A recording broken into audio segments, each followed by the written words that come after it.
Shalom.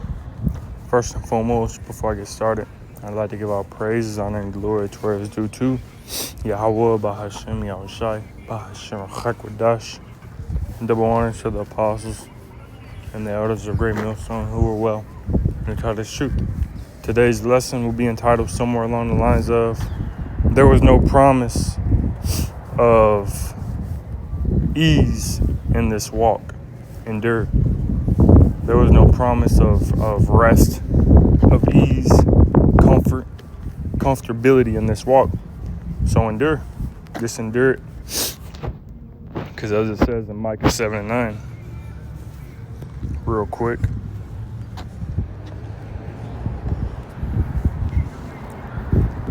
Micah 7 and verse 9. I will bear the indignation of the Lord Yahweh, because I have sinned against him.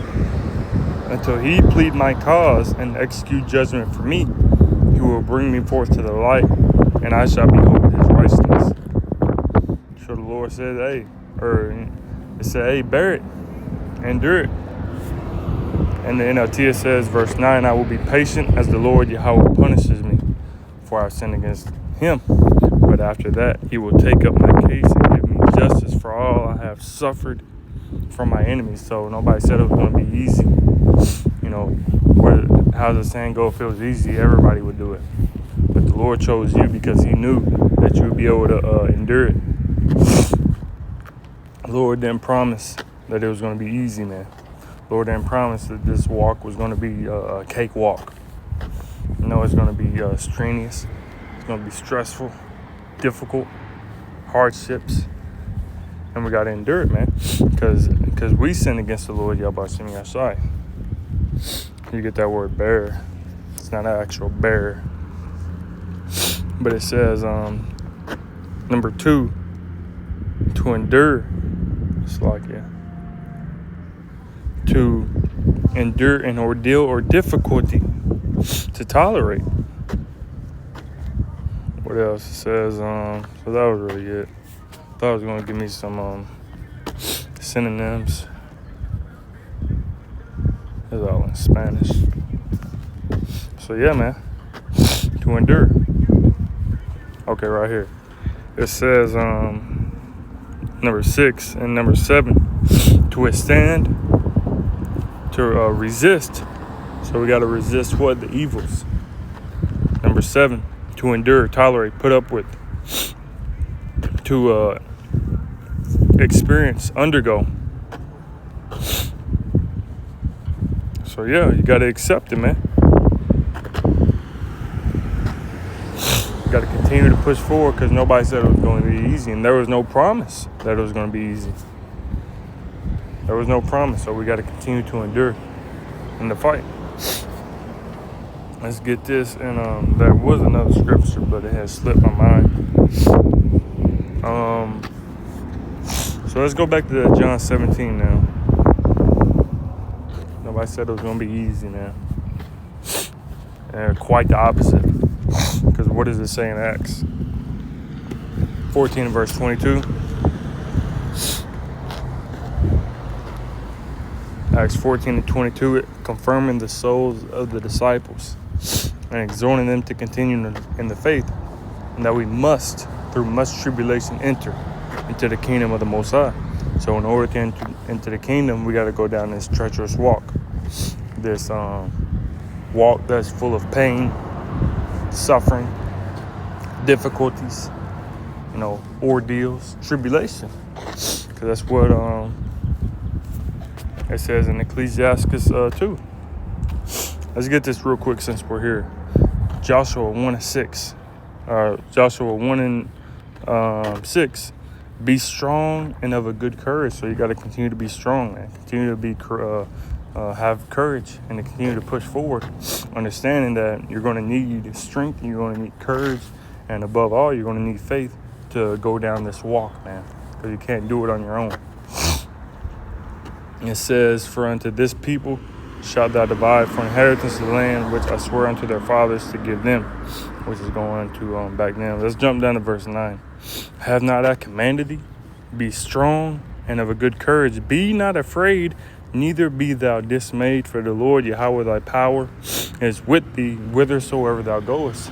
So even though we're going down this treacherous walk, down this evil, dark path, this evil, dark road, the Lord said what? That he is with us no matter where we go. No matter how strenuous and difficult this walk, this path is, the Lord said he's going to be with us, and all we got to do is trust in him and be not afraid. So that's all we can do, man. That's all we can do. Nobody said it would be easy, man. It says, I got this last lesson, but hey, man, we'll get it again.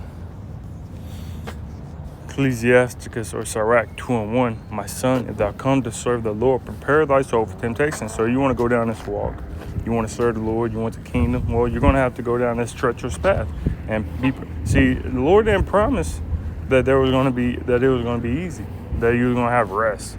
No, quite the opposite. He said, prepare for temptation. Prepare for it to be tempted to go through, certain situation that is going to try you of your faith. Verse 2, set thy heart aright and constantly endure, and make not haste in time of trouble. Cleave unto him and depart not away, that thou mayest be increased at thy last end. So it said what? Constantly endure and make not haste in time of trouble. You can't be hasty and quick you got to trust in the Lord and his action, his will, man. We're here to do the Lord's will, not our own will.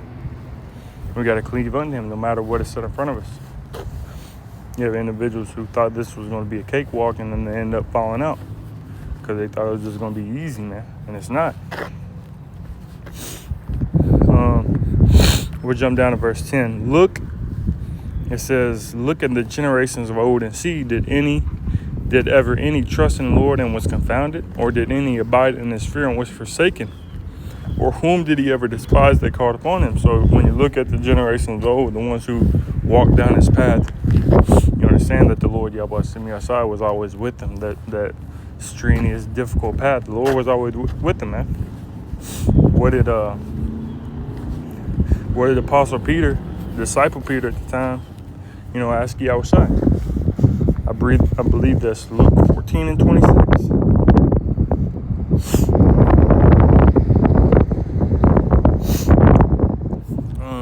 That's one, but forsaken.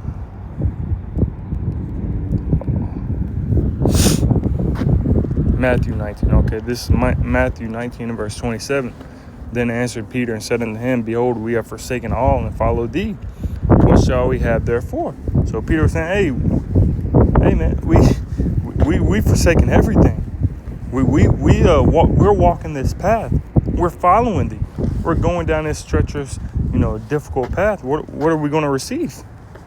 Yahweh said, verse 28, and Yahweh said unto him, verily I say unto you, that ye which have followed me in the regeneration, when the Son of Man shall sit in the throne of his glory, ye also shall sit upon 12 thrones, judging the 12 tribes of Israel. Yahweh said, hey, you're going to receive it all, man. You're going to receive it all. All you got to do is forsake everything and follow me.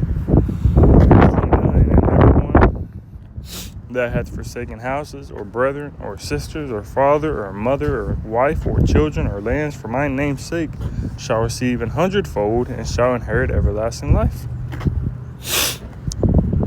So that's exactly what we're going to receive, Lord willing. I'm part of the elect. Because what does it say? That he that shall endure unto the end, the same shall be saved. So if you're enduring, and you endure ultimately to the end, then you're going to be saved, Lord willing. Part of the elect, man. Me as well. And I think I was gonna get something else. Look at the generations of old, man, and see that the Lord was always with them, even in the most difficult of times. Let's get this real quick. And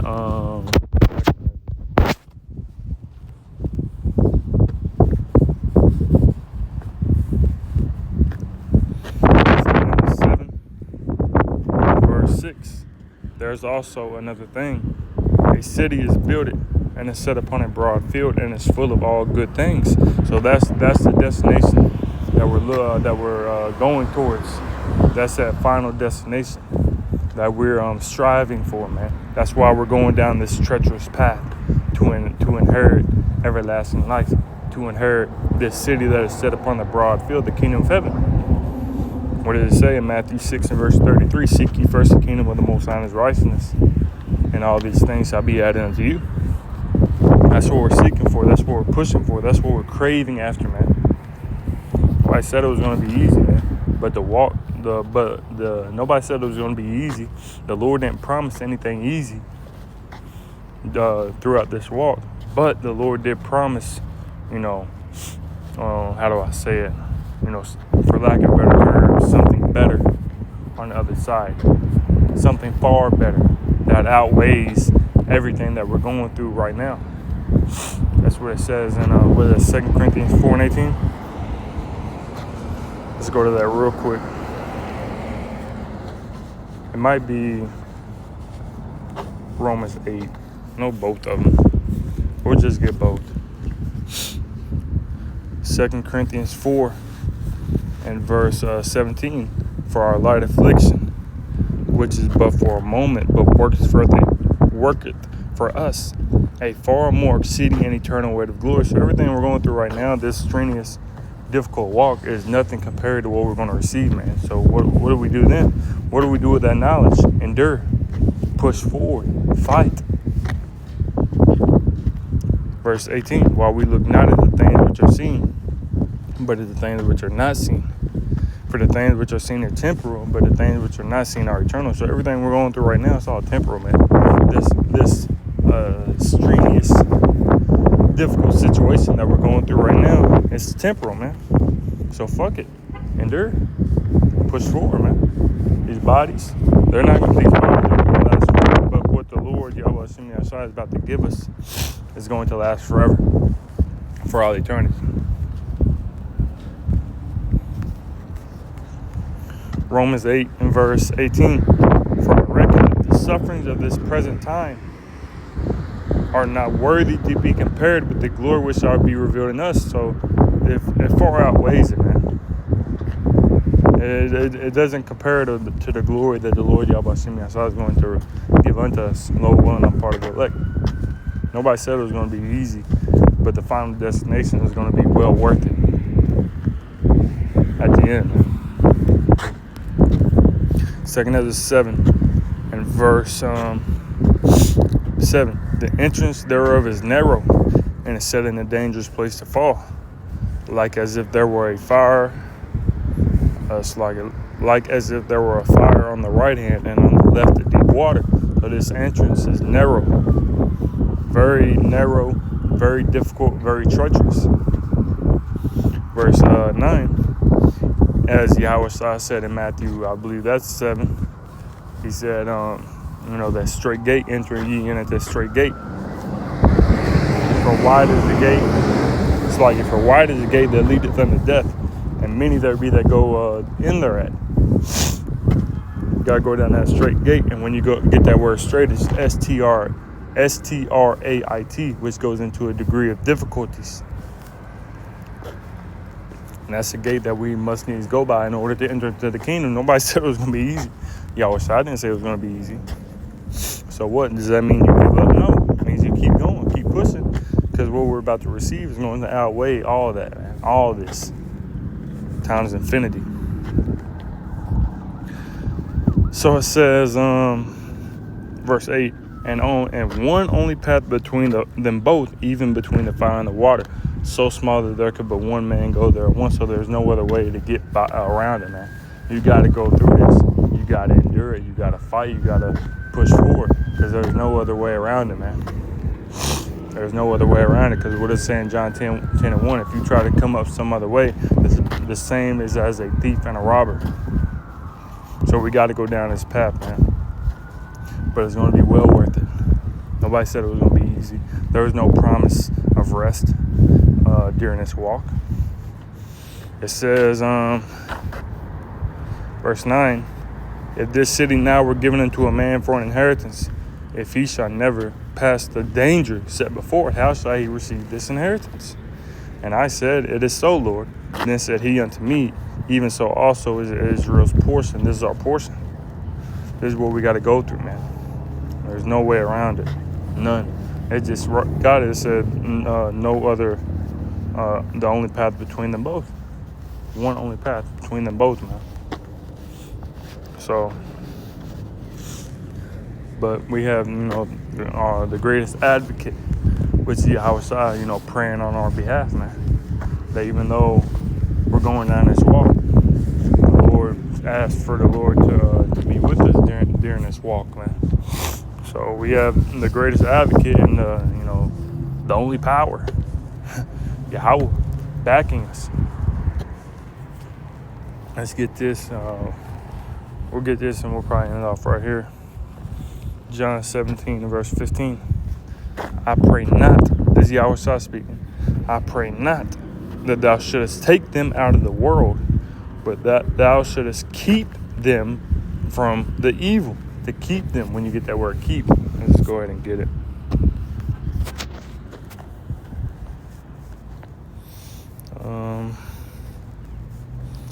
Thou shouldest keep, G5083, to attend to carefully, to take care of, to guard, to reserve, to preserve, to protect, man. So what does it say? I pray not that thou shouldest take them out of the world. Why? Because we got to go through these things. We got to go down this treacherous walk in order to enter into the kingdom. It says, but that thou shouldest keep them from the evil, protect them from the evil, safeguard them from the evil, and to be with them. We just got in that Joshua 1:6, and I am with thee whithersoever thou goest. So understanding that the Lord Yahweh Hashem Yahshua is with us, man, and Yahweh said that he is with us as well. I believe at the end of Matthew 28. Yep, Matthew 20, teaching them to observe all things whatsoever I have commanded you. And lo, I am with you always, even unto the end of the world. And it says, I am with you always, even to the end of the age.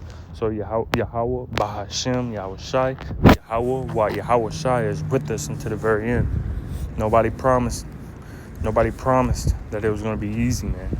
So we got to continue to endure, understanding that Yahweh Bahashem Yahshua is with us. Lord willing, we're part of the elect. So Lord willing, this lesson was edifying to the spirit, to bind to the fold. Before I end it off, I'd like to give all praise, honor, glory to where it's due to Yahweh Bahashem Yahushai Bahashem Chakwadash. And double honors as always to the apostles and the elders of Great Millstone. Until next time, Shalom.